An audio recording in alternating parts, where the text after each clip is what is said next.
Inama y'abaminisitiri yateranye kuri 28 Mutarama 2026 yagize Jean Maurice Uwera umuvugizi wa guverinoma wungirije simbuye Alain Mukurarinda witabye Imana muri Mata 2025 azize uburwayi bwo guhagarara ku mutima. Muri Gashyantare 2025 nibwo Uwera Jean Maurice yamenyekanye nk'umunyamakuru w'urwego rw'igihugu rw'itangazamakuru RBA, by'umwihariko mu kiganiro nka Waramutse Rwanda n'amakuru ya televiziyo y'u Rwanda byavuzwe ko yahawe akazi ko kuyobora Sik FM.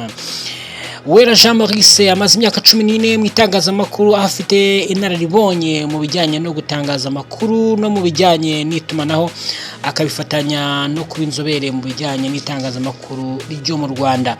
Mbere yo kugirwa umuyobozi wa radio Sik FM, Uwera Jean Maurice yakoze imirimo itandukanye muri RBA kuva muri 2016, harimo gutangaza amakuru kuri televiziyo ndetse n'umuyobozi muri Magic FM n'ibindi.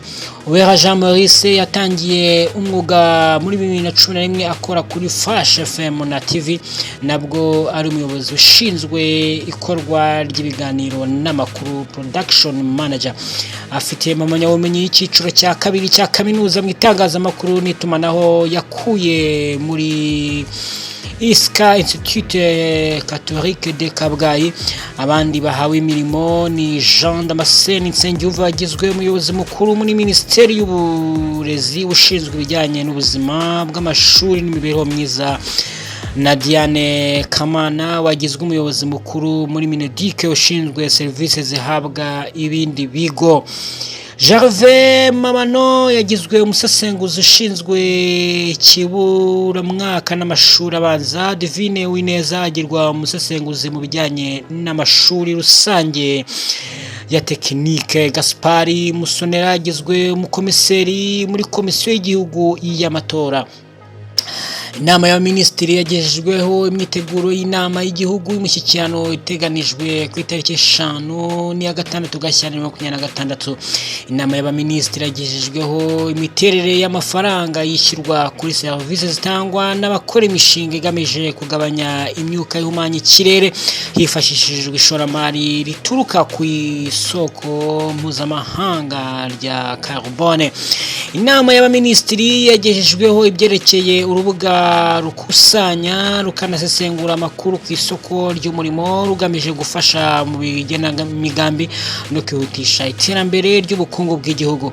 Inama y'abaminisitiri yemeje imishinga y'amategeko ikurikira: umushinga w'itegeko rihindura itegeko nomero 018/2025 ryo kwa 30/6/2025 rigena ingengo y'imari ya leta y'umwaka wa 2025-2026. Umushinga w'itegeko rigena ubufatanye bw'inzego za leta n'abikorera. Umushinga w'itegeko rihindura itegeko nomero 29/2017 ryo kuwa 29/6/2017 rishyiraho ubwizigamire bw'igihe kirekire ejo heza rikanagena imitunganyirize yabwo. Umushinga w'itegeko ryemera kwemeza burundu amasezerano y'inguzanyo hagati ya Repubulika y'u Rwanda n'ikigega mpuzamahanga gitsura amajyambere yerekanye n'inguzanyo igenewe porogaramu yo kongera umusaruro w'imisoro, imicungire n'imikoreshereze yayo myiza yashyiriweho umukono i Kigali kwa 13 Mutarama 2026. Umushinga w'itegeko rigena ibihingwa. Umushinga w'itegeko rigena ubworozi, ubuzima bw'amatungo n'uburobyi. Umushinga w'itegeko rigena urwego rw'igihugu rushinzwe iperereza n'umutekano. Umushinga w'itegeko rishyiraho kaminuza za gisirikare y'u Rwanda.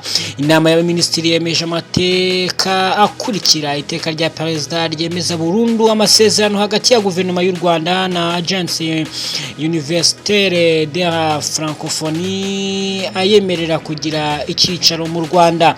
Iteka rya minisitiri w'intebe rigena komite ishinzwe gukurikirana ibikorwa byo kwegurira umutungo wa leta abikorera.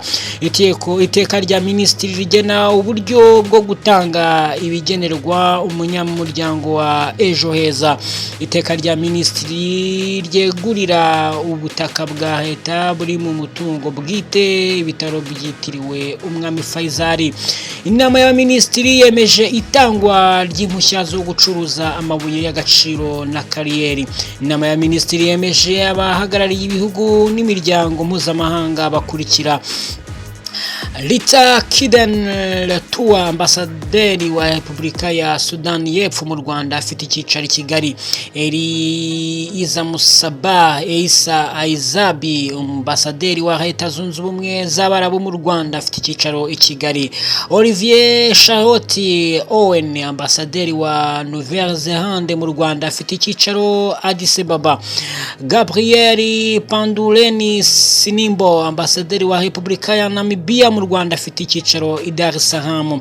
Andrew Mord, umuyobozi w'ibiro by'akanama k'umuryango w'abibumbye gashinzwe iterambere ry'ubukungu muri Afurika mu karere ka Afurika y'Iburasirazuba, afite icyicaro i Kigali. Mu bindi, minisitiri wa siporo yamenyesheje inama y'abaminisitiri ko kuva ku itariki ya 21 kugeza ku ya 31 Mutarama 2026 mu Rwanda hari kubera irushanwa nyafurika rya handball mu bagabo, kandi 2026 riri kuwa ku nshuro 27.